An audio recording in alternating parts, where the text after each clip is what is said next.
Lindsey Wright. I'm the manager of the Southeast branch of the Nashville Public Library. Thank you so much for joining me. Last week I showed you how to make Instant Pot baked potatoes, and the reason that I made those is because I wanted to turn them into twice baked potatoes. So I have the baked potatoes that have just come out of the Instant Pot, so they're very hot. I'm making 3 full potatoes because there's 3 people in my family. The recipe that I'm going to give you is for 4 potatoes because I realize that's more of an average number. So for 4 baked potatoes, twice baked potatoes, you'll need a half a cup of sour cream, half a cup of cheese, half a cup of bacon bits.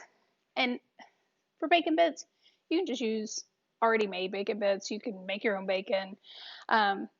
I like to use the fully cooked bacon that you buy in the store because I really hate cooking bacon. A half a cup of milk and a full stick of butter. That's right. We are living our best life. So what we are going to do is we are going to scoop out the inside of the baked potato, but you want to leave an edge on the outside to hold it. Again, these just came out of the Instant Pot, so they're still pretty hot. So I'm going to use a towel, and you just go in, and I like to kind of put my spoon around the edge. That way I know I'm leaving an edge on the outside to support the filling. So you go in and you're going to put those into a pot that you're going to mash together all of the goodness. So you'll see here I've got a little boat, and that's where we're going to put the filling, but it still has a little bit of structure to it, and that's what we want. So I'll speed this up so you don't have to watch me do it for all of them.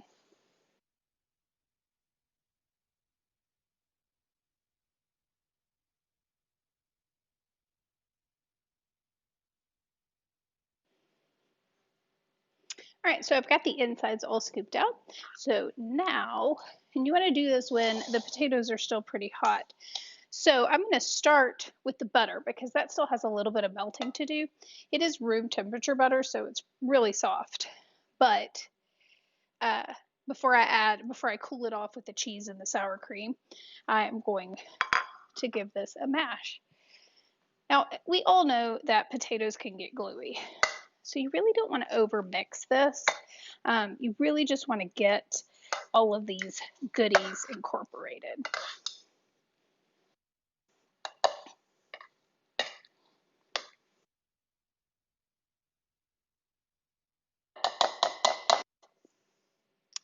All right, so now that most of the butter is incorporated, we're going to start adding the other ingredients.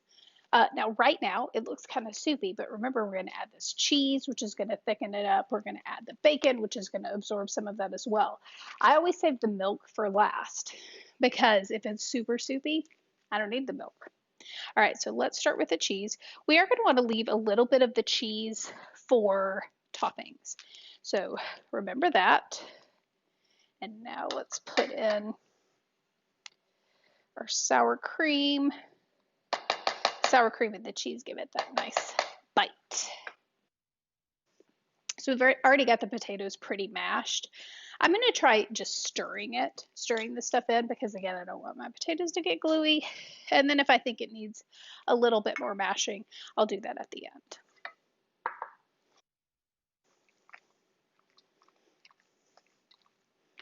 So it's okay if you don't see the cheese melting right away. Remember, we are going to put these in the oven, which reminds me, probably should have told you this earlier, preheat the oven to 350 degrees.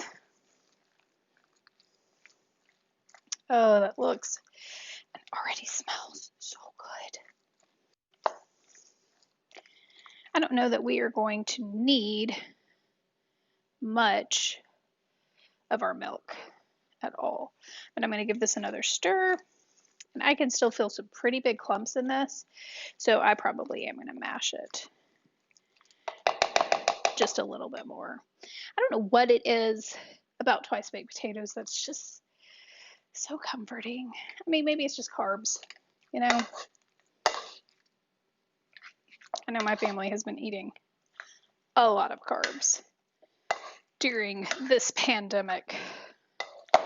So we have been wearing a lot of stretchy pants. We call it the pant stomach. All right, that is looking the perfect consistency for me. You may want to make it chunkier. You may want to make it smoother.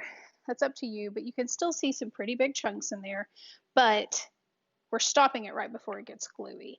I'm going to add just a touch of milk, because remember, when we put this in the oven, it is going to thicken up and that moisture will be released.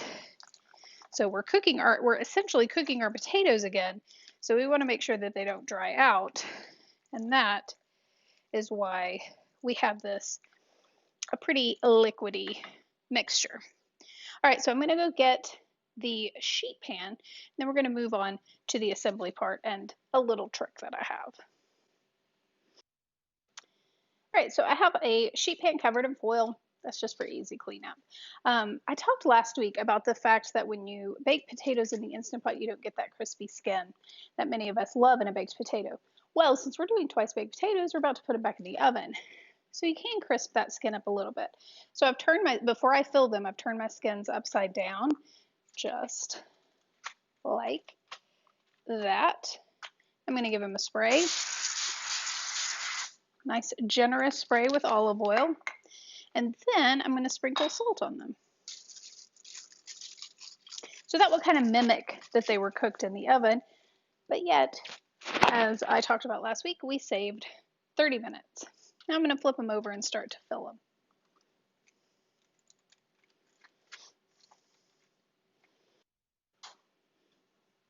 I realized earlier I forgot to season the mixture with a little bit of salt. So I just got a pinch of salt. I'm going to give it another quick stir. It does have cheese and bacon in there, so it already has a little bit of saltiness to it, but gotta add that salt. All right, so you will see here some of my skins, some of my potato boats did not make it all the way. And you know what? That's okay, because I'm going to keep my day job as a librarian and not as a professional chef, and I promise you my family is still going to love this, just like yours will. So here's my trick. I love ice cream scoopers for everything but ice cream. I use it for cupcakes. I use it for cookies, sometimes really giant cookies. I use it for filling. Pretty sure I used it in the cake one too. So this just helps you get an even amount. But they are kind of rubbish for ice cream. Isn't that funny? All right, so I'm just doing a scoop in each, and I will probably have a little bit of mixture left over. Again, these are not winning any beauty pageants or awards at the state fair, but they are winning the hearts of my family. All right, so looks like I can do about a half scoop more in each. Oh, it's just such an ugly one. And you know us moms. We're gonna eat the ugly one. All right, now that we've gotten about all the filling out of that bowl, this bowl, by the way, is my grandma's bowl. She is no longer cooking, but she is kicking. She lives in Arkansas, and she is 95 years old, but passed down a very rich history of showing your love through cooking. So this is one of my favorite bowls. I love it so much. Remember her making lots of biscuits in it. All right, so I've just kind of smoothed out the toppings again. Again, not pretty, but it's going to be delicious.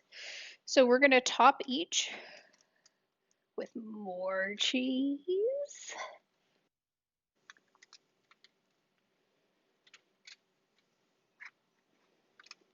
All right, and here is where, if your family wasn't averse to green things the way my family is, you'd probably top it with green onions. At this point, you could also, in this mixture, you could have put some of that chicken breast that we cooked, the salsa chicken breast. That would be delicious. You can even sneak some vegetables in here. Some broccoli would be delicious. But we're just going with a carb fatty heaven. All right, so we're going to put these in the oven. Again, the oven has been preheated to 350 degrees. And we're going to put it in for about 15 to 20 minutes, depending on your oven. Mine's usually good after 15 minutes.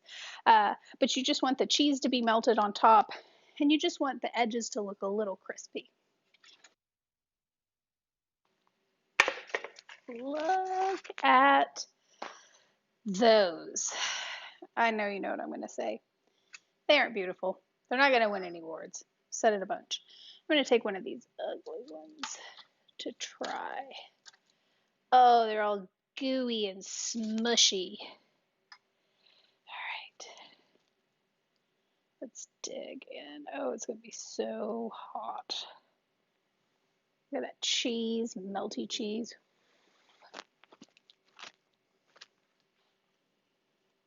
It's so good. I'm one of those people that if I get a baked potato in a restaurant, I usually get it loaded. And I just sit there and I mash it all together. Like, this has done it all for me. Oh, so beautiful. Well, I hope you enjoyed this. Let me know if you try these out and if you like them. So here's some really good news. You don't have to just download our ebooks, our e-cookbooks. You can now order print cookbooks from Nashville Public Library, and you can pick it up at any of our 7 regional locations or at the main library downtown. Isn't that exciting? Thank you so much for joining me today. Hey everyone, stay safe, wash your hands, and we hope to see you real soon.